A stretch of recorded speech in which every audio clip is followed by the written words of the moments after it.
Calf যখন শুনছে যে আল্লাহ বলছে তুমি কোরআন তেলাওয়াত করতে, আল্লাহ বলছে তুমি কোরআন তেলাওয়াত করতে, তখন উবাই ইবনে কাফ ডাইরেক্ট কান্না করে বলতেছে, ইয়া রাসূলুল্লাহ আমার কথা বলছে? হ্যাঁ তোমার কথা বলছে। আমার কথা বলছে? বলে হ্যাঁ তোমার কথা বলছে। ইয়া রাসূলুল্লাহ আমার কথা বলছে? বলে হ্যাঁ তোমার কথা বলছে। উবাই ইবনে কাফ কান্না করতে লাগলেন যে একজন বান্দার কাছে এর চাইতে পাওয়ার আর কি আছে? সুবহানাল্লাহ বলতেন না? আমরা তো আশিক রাসূল, আমরা তো নবীকে ভালোবাসি, আমরা তো বলি ইয়া রাসূলুল্লাহ আপনাকে আমরা বহু ভালোবাসি, আমার জীবনের চাইতে আপনাকে ভালোবাসি। তো রসুল যদি আমাকে দেখতে আসে, রসুল যদি আমার কাছে আসে, তখন এর চাইতে পাওয়া আর কি আছে বলেন? সবচাইতে বড় নিয়ামত হচ্ছে ওই নিয়ামত। বলে আমি যদি প্রকৃতপক্ষে উম্মত হয়ে থাকি, আমি যদি প্রকৃতপক্ষে আশিক রসুল হয়ে থাকি, যে ইয়া রাসূলুল্লাহ আমি তো আপনাকে খুব ভালোবাসি, ইয়া রাসূলুল্লাহ আমি তো আমার স্ত্রীর চাইতেও আপনাকে বেশি ভালোবাসি, ইয়া রাসূলুল্লাহ আমি তো আমার সন্তানের চাইতেও আপনাকে বেশি ভালোবাসি। যদি আপনাকে দেখতে পাইতাম আমার দিলটা না কত শান্তি লাগতো, আমার না কত ভালো লাগতো, আমার জীবনটা সার্থক হয়ে যেত। আপনি যদি প্রত্যেক দিন রসুলের উপর দুরূদ পাঠ করেন, আপনি ঘুমানোর আগে যদি রসুল কারীম সাল্লাল্লাহু আলাইহি ওয়াসাল্লামের উপর দুরূদ পাঠ করেন, আপনি যদি সংক্ষিপ্ত দুরূদ পড়েন সাল্লাল্লাহু আলাইহি ওয়াসাল্লাম, আপনি একদিন, 2 দিন, 3 দিন, টানা 41 দিন যদি আপনি আমল করতে পারেন, বিশ্বাস করেন রসুলের ওয়াদা, রসুল কারীম সাল্লাল্লাহু আলাইহি ওয়াসাল্লাম আপনাকে স্বপ্ন যুগে দেখা দিবে। সুবহানাল্লাহ। আশিকে রাসূল, আশিকে রাসূল, একজন আশিকে রাসূলের প্রকৃতপক্ষে চাওয়া কি? একজন আশিকে রাসূলের প্রকৃতপক্ষে পাওয়া কি? উবাই ইবনে কাফ রাদিয়াল্লাহু তাআলা আনহু আল্লাহর রাসূল কারীম সাল্লাল্লাহু আলাইহি ওয়াসাল্লামের সামনে বসে রয়েছেন। রাসূল কারীম সাল্লাল্লাহু আলাইহি ওয়াসাল্লাম হঠাৎ করে বলতেছেন, উবাই তুমি আমার সামনে একটু কোরআন তেলাওয়াত করো। উবাই ইবনে কাফ রাদিয়াল্লাহু তাআলা আনহু বলেন, ইয়া রাসূলুল্লাহ আমরা তো আপনার কাছ থেকে কোরআন শুনতে পাগল, আপনার কাছ থেকে সব সময় আমরা কোরআন শুনি, ইয়া রাসূলুল্লাহ আমি কিভাবে আপনার সামনে কোরআন পাঠ করব? আল্লাহর রাসূল বলেন, শোনো, আমার কাছে এই মাত্র জিব্রাইল আলাইহিস সালাম ওহী পাঠাইলেন, স্বয়ং আল্লাহ পাক রব্বুল আলামিন বলছেন যে তুমি আমাকে কোরআন তেলাওয়াত করে শোনাই। বলুন না সুবহানাল্লাহ। বলে উনি কে? আল্লাহর রাসূল সাল্লাল্লাহু আলাইহি ওয়াসাল্লামের জামানায় সবচাইতে সুমধুর কণ্ঠে একেবারে বুইজা বুইজা পড়নেওয়ালা যে সাহাবী, ওই সাহাবীর নাম হচ্ছে উবাই ইবনে কাফ। উবাই ইবনে কাফ যখন শুনছে যে আল্লাহ বলছে তুমি কোরআন তেলাওয়াত করতে, আল্লাহ বলছে তুমি কোরআন তেলাওয়াত করতে, তখন উবাই ইবনে কাফ ডাইরেক্ট কান্না করে বলতেছে, ইয়া রাসূলুল্লাহ আমার কথা বলছে? হ্যাঁ তোমার কথা বলছে। আমার কথা বলছে? বলে হ্যাঁ তোমার কথা বলছে। ইয়া রাসূলুল্লাহ আমার কথা বলছে? বলে হ্যাঁ তোমার কথা বলছে। উবাই ইবনে কাফ কান্না করতে লাগলেন যে একজন বান্দার কাছে এর চাইতে পাওয়ার আর কি আছে? সুবহানাল্লাহ বলতেন না? আমরা তো আশিক রাসূল, আমরা তো নবীকে ভালোবাসি, আমরা তো বলি ইয়া রাসূলুল্লাহ আপনাকে আমরা বহু ভালোবাসি, আমার জীবনের চাইতে আপনাকে ভালোবাসি। তো রসুল যদি আমাকে দেখতে আসে, রসুল যদি আমার কাছে আসে, তখন এর চাইতে পাওয়া আর কি আছে বলেন? তাহলে কেমন রসুল? আপনি যখন দুরূদ পাঠ করেন, সব সময় আপনার বাবার নাম সহকারে আপনার নামে আল্লাহর রাসূল কারীম সাল্লাল্লাহু আলাইহি ওয়াসাল্লামের কাছে গিয়া আপনার নাম সহকারে পেশ করেন। কাজেই আপনাদেরকে আমি বলতে চাই যে আসলে আমি যদি প্রকৃতপক্ষে আশিক রসুল হতে চাই, তাহলে আপনার আমার মুখে সদা সর্বদা আল্লাহর রাসূল সাল্লাল্লাহু আলাইহি ওয়াসাল্লামের দুরূদ থাকা প্রয়োজন। আপনি তো জিকিরে করতে পারেন। একজন উম্মতের জন্য সবচাইতে সহজ যে বিষয়গুলি, এগুলি হচ্ছে 6 তাসবিহ আমল। 1 নাম্বার হচ্ছে সুবহানাল্লাহ, 2 নাম্বার হচ্ছে আলহামদুলিল্লাহ। সুবহানাল্লাহ যখন আমি বলি, যখন আমি বলবো সুবহানাল্লাহর মানে হচ্ছে এই যে আল্লাহ আপনি একেবারে ত্রুটিমুক্ত, আপনার কোনো ত্রুটি নাই, আপনার কোনো ভেজাল নাই। পৃথিবীর পৃথিবীর মধ্যে যত ভেজাল আছে, যত ত্রুটি আছে, যত সমস্যা আছে, সকল সমস্যার চাইতে আপনি ঊর্ধ্বে, আপনি পবিত্র, আপনি পবিত্র, আপনি পবিত্র।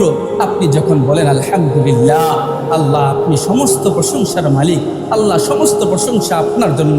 আমি যে এখন শ্বাস নিলাম, এই শ্বাস নেওয়ার অধিকার আপনি দিয়েছেন। আমি যখন শ্বাস ফেলাইলাম, এই শ্বাস ফেলানোর অধিকার আপনি দিয়েছেন। ইয়া আল্লাহ, আমি যখন কথা বলতেছি, এই কথা বলার অধিকার আপনি দিয়েছেন।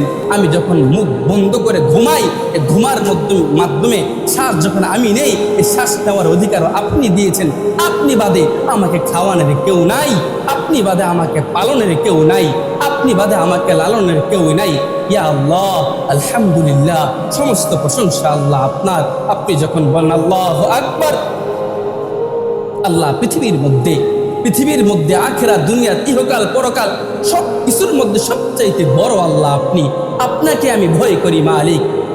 আপনি দেওয়ার মালিক। আপনি ব্যতীত আর কেউ আমার চাহিদা পূরণ করতে পারে না মালিক। আপনি ছাড়া আমার চাহিদা আর কেউ পূরণ করতে পারবে না আল্লাহ। আপনি যখন বলেন আল্লাহু আকবার, আপনি যখন বলেন আস্তাগফিরুল্লাহ, আল্লাহ আমি আমার পাপের জন্য ক্ষমা চাই। এমন কেউ আছেন নাকি যে হুজুর আমি আমার 10 বছর, 12 বছর, 20 বছর, 25 বছর পার হয়েছে, আমার জীবনে আমি একটা গুনাহ করি নাই? আছেন নাকি? তাহলে আপনি বলবেন না আস্তাগফিরুল্লাহ, আল্লাহ আমি আপনার কাছে ক্ষমা চাই মালিক। আমি কথা বলতে গিয়ে বহু গুনাহ করে ফেলেছি মালিক। আমি রাস্তা দিয়ে হাঁটতে গিয়া বহু নারীর দিকে আমি চোখ দিয়ে ফেলেছি মালিক। আমি মুখ দিয়া বলতে গিয়ে আমি বহু মিথ্যা কথা বলে ফেলেছি মালিক। আমি এই পা দিয়া হাইটা বহু গুনার কাছে গেছি মালিক। আমি হাত দিয়া দইরা বহু হক কষ্ট করে ফেলেছি মালিক। আপনি বলেন না আস্তাগফিরুল্লাহ, আপনি বলেন না আস্তাগফিরুল্লাহ। আপনি যখন আস্তাগফিরুল্লাহ বলেন, আল্লাহ তো তখন ঠিকই বলে যে বান্দা আমি তোকে মাফ করে দিলাম, বান্দা যা আমি তোকে মাফ করে দিলাম। আপনি এরপরে বলবেন সাল্লাল্লাহু আলাইহি সাল্লাম, ইয়া আল্লাহ আমার রসুল করিম সাল্লাল্লাহু আলাইহি সাল্লামকে আপনি শান্তি দান করুন, শান্তি রাখেন। আমার রসুলের উপর আমার সালাম, আমার পক্ষ থেকে আমার রসুলের উপর শান্তি বর্ষিত হোক। আল্লাহ আপনি শান্তি বর্ষিত করেন। আপনি যখন বলেন লা হাওলা ওয়ালা কুওয়াতা ইল্লা বিল্লাহ, আল্লাহ আপনার অনুমতি ছাড়া কোনো কিছুই হয় না, আপনি ব্যতীত আর কেউ কোনো কিছুই করতে পারে না। আপনি যখন যাহা অনুমতি দেন, আপনি যখন যাহা ইচ্ছা পোষণ করেন, তখনই তাহা হয়। তো একজন মুমিনের জন্য আমি আপনাকে এই মুহূর্তের কথা বলি, আপনি যখন বাড়ি থেকে, ঘর থেকে বাহির হয়েছেন, বাহির হওয়ার সময় আপনারা বলা উচিত ছিল বিসমিল্লাহি তাওয়াক্কালতু আলাল্লাহি লা হাওলা ওয়ালা কুওয়াতা ইল্লা বিল্লাহ। আপনি বাড়ি থেকে মসজিদ পর্যন্ত আসছেন, আসার সময় আপনি নিশ্চিত কোন কাজ করেন নাই, শুধু আসছেন একমাত্র মসজিদের উদ্দেশ্য করেই। মসজিদের আসতে আসতে আপনি তো পড়তে পারতেন সুবহানাল্লাহ, আপনি তো পড়তে পারতেন আলহামদুলিল্লাহ, আপনি তো বলতে পারতেন আল্লাহু আকবার, আপনি তো বলতে পারতেন লা ইলাহা ইল্লাল্লাহ, আপনি তো বলতে পারতেন আস্তাগফিরুল্লাহ, আপনি তো একবার দুরূদ পাঠ করতে পারতেন সাল্লাল্লাহু আলাইহি ওয়াসাল্লাম। আমাদের এই জীবনের মধ্যে এই অভ্যাসগুলি নাই বাপ। বিশ্বাস করেন, একজন মুমিনের মধ্যে যখন, একজন মুমিনের জীবনে যখন হাঁটতে হাঁটতে, চলতে চলতে, বাজার করতে করতে যখন এই বিষয়গুলি, এই জিকিরগুলি তার ভিতরে থাকবে, আমি না আল্লাহর রসুলের কথা আপনার মতো দামি দুনিয়াতে এবং আখিরাতে হতে পারবে না কেউ যারা জিকির করে না। আপনি বিশ্বাস করেন, আল্লাহর কাছে যারা জিকিরওয়ালা মানুষ, যারা দুরূদওয়ালা মানুষ, তাদের সম্মান আকাশচুম্বী। আর যারা জিকির ছাড়া মানুষ, যারা দুরূদ ছাড়া মানুষ, তাদের সম্মান অনেক পশু পাখির পায়ের নিচেও। এটা আল্লাহর কথা, আল্লাহর কথা। তাহলে আপনি এখনো পর্যন্ত জিকির আপনার আমার মধ্যে, দিলের মধ্যে আমি লাগাই নেই। যেটা বলতেছিলাম যে আমি উম্মত হিসাবে রসুল করিম সাল্লাল্লাহু আলাইহি ওয়াসাল্লামের উপর দুরূদ পাঠ করতে হবে। বলে দুরূদ পাঠ করলে আর কি সওয়াব? আল্লাহর রসুল করিম সাল্লাল্লাহু আলাইহি ওয়াসাল্লাম থেকে বর্ণিত, আল্লাহর রসুল বলছেন, ও আমার উম্মতেরা তোমরা শোনো, তোমরা যদি একবার আমার উপর দুরূদ পাঠ করো, এক নম্বরে আল্লাহ পাক রব্বুল আলামিন সাথে সাথে তোমার 10টা গুনাহ মাফ করবে। 2 নাম্বার, তুমি যখন আমার উপর একবার দুরূদ পাঠ করবে, এই যে আপনারা এখন বললেন সাল্লাল্লাহু আলাইহি ওয়াসাল্লাম, এই যে একটু আগে যে বললেন এই একবার বলার কারণে সাথে সাথে আল্লাহ পাক রব্বুল আলামিন 10টা রহমত আপনার আমার উপরে ঢেলে দিয়েছে। রহমত কি? রহমত হচ্ছে আল্লাহর একটা দয়া, যে দয়া ছাড়া সূর্যের গতিতে চলতে পারে না, যে দয়া ছাড়া বাতাসের গতিতে চলতে পারে না, যে দয়া ছাড়া আকাশ, জমিন, চন্দ্র, সূর্য, নক্ষত্র, গ্যালাক্সি এগুলি যার গতিতে চলতে পারে না, যে দয়া ছাড়া শ্বাস আপনার ভিতরে ঢুকবে না, যে দয়া ছাড়া আপনি এক ঢোক পানি গিলতে পারবেন না, যে দয়া ছাড়া আপনার পেটের ভিতরে একটা চাউল, একটা দানা হজম হবে না, এটার নাম হচ্ছে রহমত। এটার নাম হচ্ছে রহমত, এটার নাম হচ্ছে দয়া। আল্লাহর রাসূল বলেন যে আমার কোন উম্মত যদি একবার দুরূদ পাঠ করে সাথে সাথে আল্লাহ 10টা রহমত আমার ওই বান্দার উপর, আমার ওই উম্মতের উপর দান করে দেন। বুঝলেন? বিশেষ কিছু ফজিলত এর মধ্যে কোন উম্মত যদি বলে, কোন একটা নিয়ত করে, নিয়ত কইরা যদি বলে সাল্লাল্লাহু আলাইহি ওয়াসাল্লাম, নিয়ত করে যদি রাসূল কারীম সাল্লাল্লাহু আলাইহি ওয়াসাল্লামের উপর দুরূদ পাঠ করে, আল্লাহ পাক রব্বুল আলামিন নবীর প্রতি খুশি হইয়া আপনার সেই দোয়া, আপনার সেই নিয়ত আল্লাহ কবুল করে নেন। দুরূদের ফজিলত হচ্ছে এই। কাজে আমরা পড়ব তো দুরূদ ইনশাআল্লাহ, আমরা পড়ব তো ইনশাআল্লাহ, পড়ব ইনশাআল্লাহ। আপনি হাঁটতে বাহির হইছেন, দেখবেন আপনি একা একা হাঁটতেছেন, আপনার মাথায় বিভিন্ন টেনশন ঘুরতেছে। আমার এখানে সবাই কর্মজীবী, কেউ অবসর নাই, হাঁটতেছি তো, হাঁটতে হাঁটতে আমি পড়তে পারি সাল্লাল্লাহু আলাইহি ওয়াসাল্লাম, হাঁটতে হাঁটতে আমি পড়তে পারি সাল্লাল্লাহু আলাইহি ওয়াসাল্লাম। বিশ্বাস করেন নবী করিম সাল্লাল্লাহু আলাইহি ওয়াসাল্লামের দুরূদের এত পাওয়ার, এত পাওয়ার, এত পাওয়ার।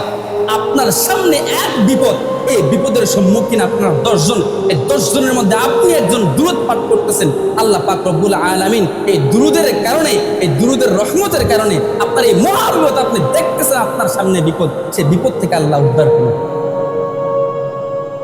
এই হচ্ছে দুরূদের ফজিলত। দুরূদ কি? দুরূদ কি বিষয়? আপনি যত দুরূদ পড়বেন আপনার দিল যত পরিবর্তন হতেই থাকবে, হতেই থাকবে, হতেই থাকবে। তো কাজেই আপনি বাহিরে হাঁটতেছেন, আপনি পড়তে পারেন না সাল্লাল্লাহু আলাইহি ওয়াসাল্লাম, আপনি পড়তে পারেন না সুবহানাল্লাহ, আপনি পড়তে পারেন না আলহামদুলিল্লাহ। হাঁটতে হাঁটতে পড়বেন, এই অভ্যাস করার চেষ্টা করবো তো ইনশাআল্লাহ। সবাই করতে পারবেন? বলেন ইনশাআল্লাহ। ঠিক আছে, আল্লাহ